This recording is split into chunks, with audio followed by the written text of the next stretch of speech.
اعوذ باللہ من الشیطان الرجیم بسم اللہ الرحمن الرحیم یا ایھا الذین آمنوا اذا ناجیتم الرسول فقدموا بین یدی نجواکم صدقہ۔ اہل ایمان، جب تم رسول سے کوئی تنہائی میں بات کرنا چاہو تو ذرا اپنی اس علیحدگی کی بات سے پہلے کوئی صدقہ دیا کرو۔ اب اس کا بھی پس منظر سمجھیے، یہ چیزیں سمجھ میں نہیں آ سکتی اگر جماعتی ایک شکل سامنے نہ ہو اور اس میں ایک جد و جہد کی شکل۔ ہوتا کیا ہے کہ کچھ لوگ وہ اپنی حضور سے قرب ظاہر کرنے کے لیے اور اپنی حیثیت کو علیحدہ ممیز کرنے کے لیے، حضور ذرا مجھے آپ سے علیحدگی میں بات کرنی ہے تاکہ لوگ دیکھ لیں یہ کوئی بڑا چودھری ہے، بڑا اہم آدمی ہے، یہ علیحدگی میں جا کے بات کر رہا ہے، تو بڑا یعنی یہ کہ حضور کو بھی اس پر اعتماد ہے، اور وہ اپنی ایک نمایاں حیثیت ظاہر کرنے کے لیے۔ اور جو ان میں منافق تھے، جو عبداللہ ابن ابی کے بارے میں میں آپ کو بتا چکا ہوں کہ جب حضور جمعے کا خطبہ دینے کھڑے ہوتے تھے تو پہلے صف میں ہوتا تھا، پہلے کھڑا ہو جاتا تھا خود، اور کہتے لوگوں دیکھو توجہ سے سنو، یہ اللہ کے رسول ہے، تاکہ اس کی اپنی حیثیت ایک ظاہر ہو جائے کہ وہ یہاں کا چودھری ہے۔ اور وہ تھا مدینے کا چودھری، اس لیے کہ خزرج کا سردار تھا، اور خزرج بڑا قبیلہ تھا، اور طے کر چکے تھے اہل مدینہ کہ اسے بادشاہ بنا لیں گے، اپنا نظام بنائیں گے، چونکہ بہت عرصہ ہو گیا تھا انہیں باہم لڑتے ہوئے اوس اور خزرج کو۔ اب وہ چاہ رہے تھے کوئی ایک نظام ہو جائے، ہمارا بھی ایک بادشاہ ہو کوئی، اور اس کے لیے تاج بن چکا تھا، بس تاج پوشی باقی تھی کہ حضور تشریف لے آئے جو بے تاج بادشاہ بن گئے۔ اب اس کے جو بادشاہی کے خواب تھے سارے کے سارے جو ہیں وہ ختم ہو گئے، لہذا اس کے اندر دشمنی اول روز سے تھی، تو وہ بھی اپنی اس حیثیت کو ظاہر کرنے کے لیے کھڑے ہو کر کہتا تھا۔ اسی طرح یہ کہ اذا ناجیتم الرسول، تو اب آپ نے چونکہ مال سے تو محبت بہت تھی، حضور نے کہا کہ پہلے کو صدقہ دے کر پھر ذرا آ کے حضور سے بات کیا کرو۔ ٹیکس لگا دیا اللہ تعالیٰ نے حضور سے علیحدہ گفتگو کا۔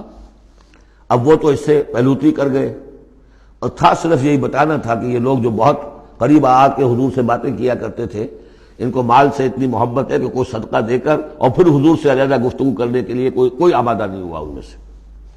حضرت علی کہتے ہیں رضی اللہ تعالیٰ عنہ، میں واحد شخص تھا جس نے حضور سے تنہائی میں گفتگو کے لیے آپ سے وقت مانگا اور صدقہ جو ہے اس کو پیش کیا، لیکن اللہ تعالیٰ نے جلد ہی اس حکم کو جو ہے منسوخ بھی کر دیا۔ یہ حکم بہت جلدی منسوخ ہوا ہے۔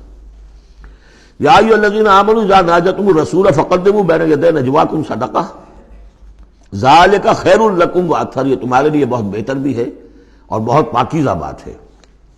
فَإِن لَمْ تَجِدُوا فَإِنَّ اللَّهَ غَفُورٌ رَحِيمٌ، ہاں اگر تم غریب ہو، تمہیں نہیں تمہارے پاس کوئی شے ہے، تو اللہ تعالیٰ غفور اور رحیم ہے، یہ گنجائش رکھتی تھی۔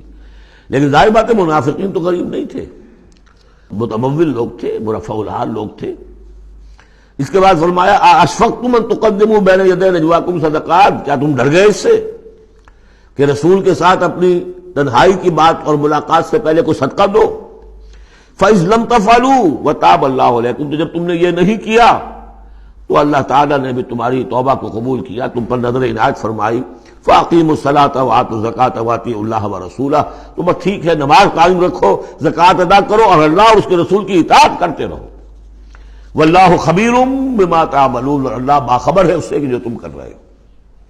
تو یہ حکم آیا بہت عارضی طور پر اور بہت جلد ختم بھی کر دیا گیا، لیکن یہ کہ اس سے وہ لوگ نمایاں ہو گئے کہ جو پہلے بہت ہی بار بار آتے تھے اور علیحدہ سے مشورے کرتے تھے اور اپنی ایک حیثیت جو ہے اس کا اظہار اس طریقے سے کیا کرتے تھے، جب اس حکم کے بعد چند دن تک وہ نہیں آئے تو معلوم ہو گیا ہوگا، اور پھر ان کو بھی شرم آئی ہوگی کہ اب دوبارہ ہم وہ کام نہ کریں۔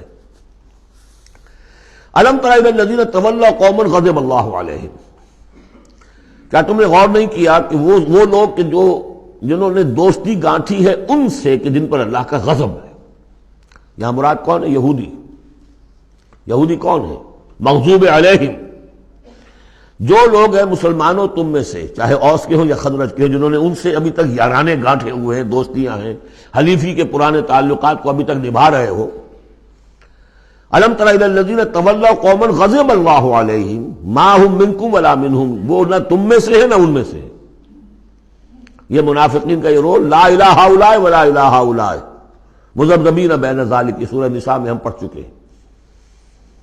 وَيَحْلِفُونَ عَلَى الْكَذِبِ وَهُمْ يَعْلَمُونَ، اور وہ جانتے بوجھتے جھوٹے حلف اٹھاتے ہیں، قسمیں کھاتے ہیں، جھوٹی قسمیں کھاتے ہیں۔ أَعَدَّ اللَّهُ لَهُمْ عَذَابًا شَدِيدًا، اللہ تعالیٰ نے تیار کر رکھا ہے ان کے لیے ایک سخت عذاب۔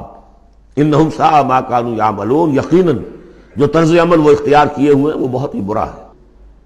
اتخذوا ایمانہم جنۃ، انہوں نے اپنی قسموں کو ڈھال بنا لیا ہے۔ جہاں کسی بات پر گرفت ہوئی، خدا کی قسم، اللہ گواہ ہے یہ معاملہ یوں نہیں تھا، یوں تھا۔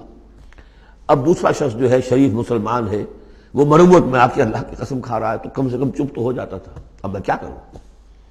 لہذا انہوں نے قسموں کو اپنی ڈھال بنا لیا۔ فصدوا عن سبیل اللہ، تو وہ رکتے بھی ہیں، روکتے بھی ہیں اللہ کے راستے سے۔ فلہم عذاب مہین، تو ان کے لیے اہانت آمیز عذاب ہے۔ صدق اللہ العظیم۔